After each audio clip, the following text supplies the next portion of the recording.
সাম্প্রতিক সহিংসতায় দেশের বিভিন্ন জেলার মতো বিধ্বস্ত মাদারীপুর। ভাঙচুর, অগ্নিকাণ্ডে ধ্বংসস্তূপে পরিণত হয়েছে সরকারি বেসরকারি বিভিন্ন স্থাপনা। এসব ঘটনা তদন্ত করছে ৩ সদস্যের কমিটি। গত ১৮ ও ১৯ জুলাই দেশব্যাপী চলা সহিংসতার শিকার হয়েছিল মাদারীপুরও। এদিন জেলার সরকারি বেসরকারি অন্তত ১০টি প্রতিষ্ঠানে ভাঙচুর ও অগ্নিসংযোগ করে দুর্বৃত্তরা। পুড়িয়ে দেওয়া হয় পুলিশ ফাঁড়ি, পুলিশ বক্স, পেট্রোল পাম্প, যাত্রীবাহী বাস, ট্রাক সহ একাধিক যানবাহন। লেকের পানিতে পড়ে দীপ্ত দে নামে এক কলেজ ছাত্রের মৃত্যুর পরই ক্ষুব্ধ হয়ে ওঠে আন্দোলনকারীরা।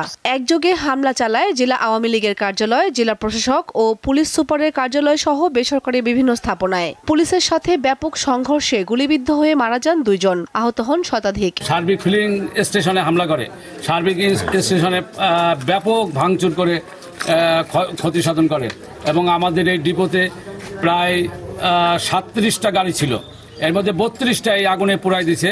DC office, SP office, circuit house, এমনকি ওই মুক্তিযোদ্ধা মিলাদুন সহ আরো অনেক পুলিশ ফাঁড়ি, মানে এই ধরনের নিকার কাজ আমার মনে হয় মাদারীপুর এই ৪০-৫০ বছরের ভিতরে এগুলো কোনোদিন ঘটে নাই। সব শেষ ২০ জুলাই রাতে শহরের পৌর মুক্তিযুদ্ধ অডিটোরিয়াম ভবন আগুন দিয়ে পুড়িয়ে দেওয়া হয়। এই নৃশংসতা যারা করছে, যারা ঘটিয়েছে, তাদেরকে খুঁজে বের করে আইনের আওতায় এনে শাস্তি দেওয়া হোক, এটাই আমাদের কাম। যারা এই ধ্বংসযজ্ঞের সাথে জড়িত সাথে আমরা তাদের বিচার দাবি করছি। সব মিলিয়ে অন্তত ৪০ কোটি টাকার ক্ষয়ক্ষতি হয়েছে বলে দাবি জেলা প্রশাসনের।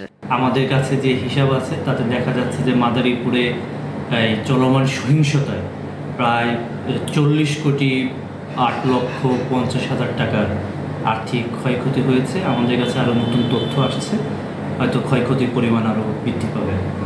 মাদারীপুরে এখন বর্তমানে এক্সিকিউটিভ ম্যাজিস্ট্রেটদের নেতৃত্বে পুলিশ, বিজিবি, আর্মি, র্যাব যৌথ টহল বিদ্যমান আছে।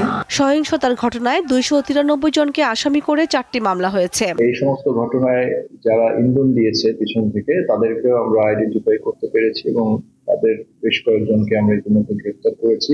এসব ক্ষতি পুষিয়ে নিতে সময় লাগবে বলে জানিয়েছে প্রশাসন। কামরুন নাহার, দীপ্ত, বার্তা কক্ষ।